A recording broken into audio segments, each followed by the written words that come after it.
Que la paix soit sur vous, les Gaulois et les Gauloises, courageux résistants et opposants, à la dictature sataniste, qui bientôt ne sera plus mondiale, mais locale, puisque en France nous aurons réussi à la déloger, à l'extirper, et à établir et rétablir la monarchie française, qui sera bien sûr très différente de ce qu'elle était. Elle sera moderne à plusieurs niveaux, et présentera des caractéristiques uniques en son genre. Alors dans cette vidéo, je vais parler un petit peu des mots. C'est un sujet qui me tient à cœur, à la fois parce que j'ai une formation de littéraire, j'ai même fait ma maîtrise en stylistique, donc je suis très sensibilisée à la question des mots et du sens des mots, mais aussi parce que c'est vraiment une question extrêmement importante, en particulier de nos jours. Donc le diable, c'est le père du mensonge, ténébrifère, le porteur de ténèbres, et en tant que tel, eh bien, il a besoin de rendre ses mensonges crédibles. Pour cela, il se sert de manipulation verbale. En fait, une manipulation mentale commence par une manipulation verbale. Je répète, une manipulation mentale de l'esprit de quelqu'un commence par une manipulation verbale. Avant de manipuler des personnes, on manipule des mots, on falsifie des mots. C'est-à-dire pour faire croire à quelqu'un quelque chose de faux, il faut savoir triturer le langage, falsifier, déformer, pervertir le langage. C'est ce qui a été très bien évoqué par George Orwell dans le roman prémonitoire, malheureusement, en 1984, la dystopie 1984. Donc dans 1984, George Orwell évoque de façon très précise et approfondie la manière dont les mots sont redéfinis et dont certains mots sont bannis pour justifier, établir, renforcer, garantir la dictature de Big Brother. C'est-à-dire que pour qu'il y ait dictature, il faut qu'il y ait aussi falsification du sens des mots et il faut aussi qu'il y ait certains mots qui soient évacués.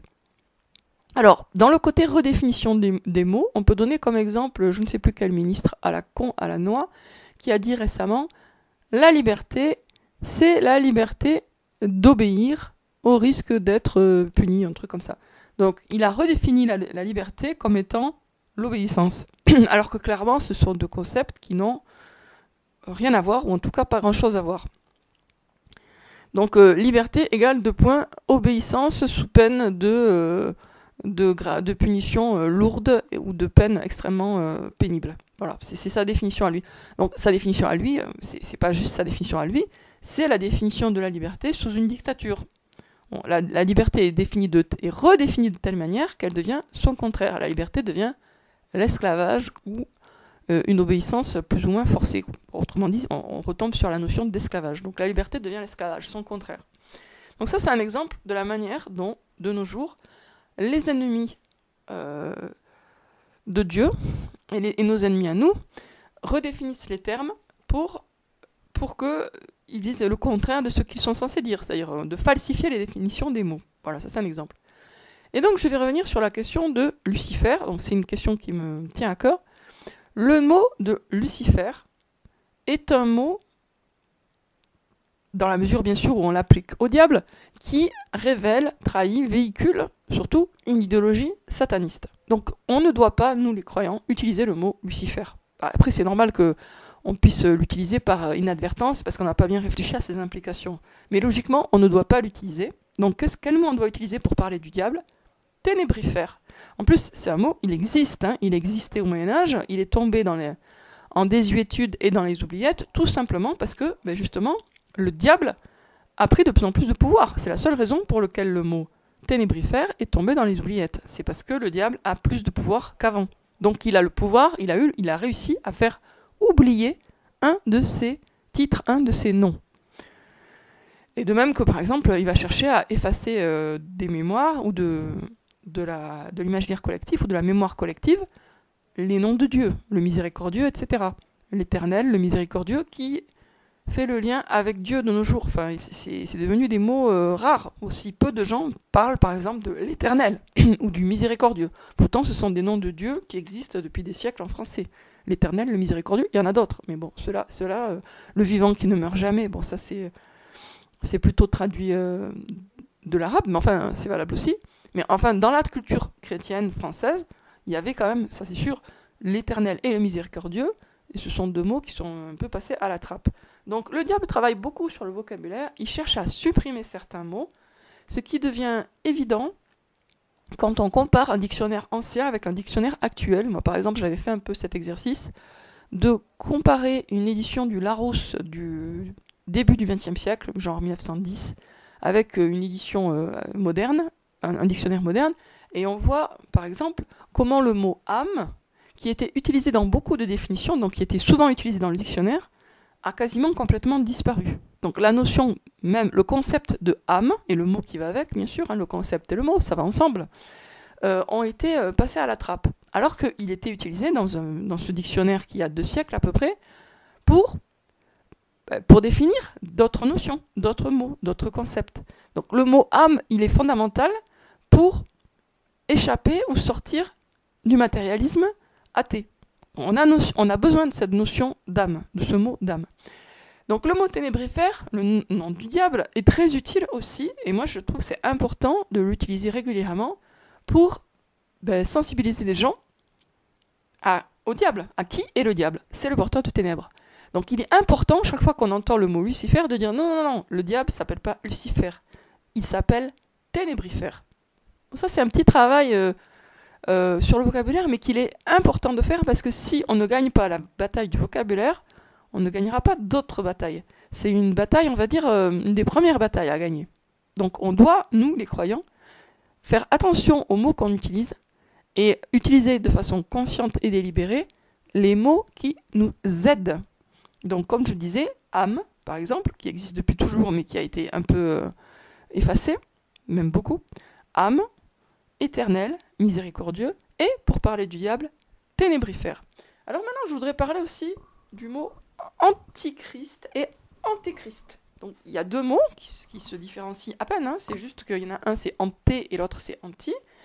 Mais il est important de comprendre pourquoi il y a les 2. Donc au Moyen-Âge, il n'y avait que antichrist, donc l'adversaire du Christ, hein, c'est logique.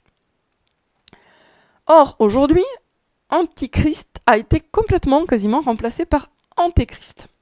Pourquoi? Qu'est-ce qui s'est passé exactement? Pourquoi on est passé de antichrist à antéchrist? Eh bien, je pense que c'est encore une victoire du diable. Pourquoi c'est une victoire du diable? Parce que antéchrist implique qu'on a affaire à quelqu'un qui vient avant le Christ. Or, ce n'est pas du tout ce qui ressort des textes prophétiques, justement. C'est-à-dire que ce soit des hadiths ou même des prophéties du côté chrétien. L'antichrist, l'adversaire du diable, de Jésus, l'adversaire de Jésus, va venir en même temps que Jésus. Ça va être en même temps, puisque Jésus va le tuer, selon certains textes. Enfin, de toute façon, même du côté chrétien, c'est simultané, ça va en même temps. Donc, c'est pas d'abord l'antéchrist et ensuite le Christ, c'est bien le Christ et l'antéchrist en même temps. Et là, par exemple, je suis en train de lire un livre de Florian Boucanceau, qui était un footballeur un peu connu, et qui depuis s'est converti au catholicisme et a écrit un livre sur Jésus, qui s'appelle « Es-tu prêt? Il revient ». Et lui dit un peu naïvement, oui, l'antéchrist va venir avant Jésus, d'où son nom. Mais non, justement, le vrai nom de l'antéchrist, le nom originel, celui qu'il avait au Moyen-Âge, c'était Antéchrist, et c'est pas pour des bonnes raisons, c'est pas pour des raisons de recherche, machin bidule, que son nom Antichrist est devenu Antéchrist. C'est, on va dire, une altération de l'orthographe qui est trompeuse. Donc là aussi, moi je vous conseille, je vous suggère d'utiliser le mot Antichrist et pas Antéchrist. Vous allez me dire, ce sont des détails.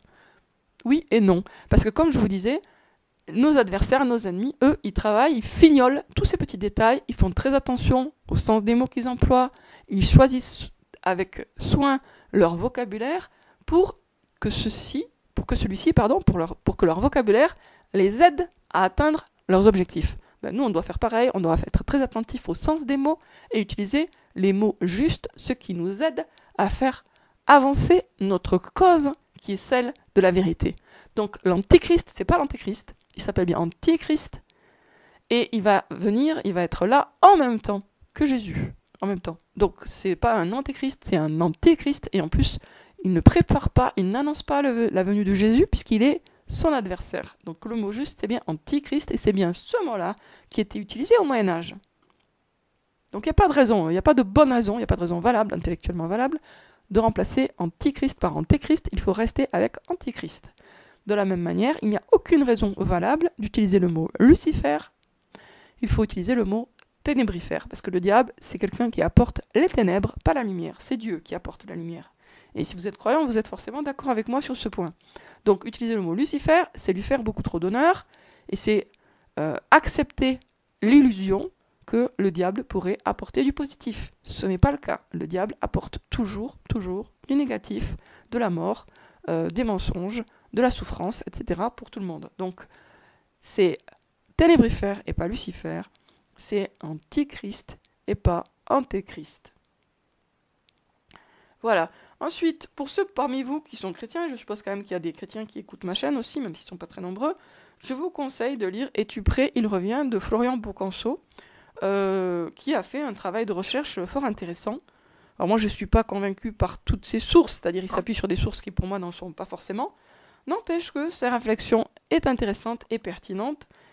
Et donc lui croit, à la lumière de textes, y compris de textes de l'Apocalypse, qu'il y aura une période de 1000 ans de paix et de bonheur sur la terre. Bien sûr, une période qui n'a pas encore commencé, on est bien d'accord. Hein.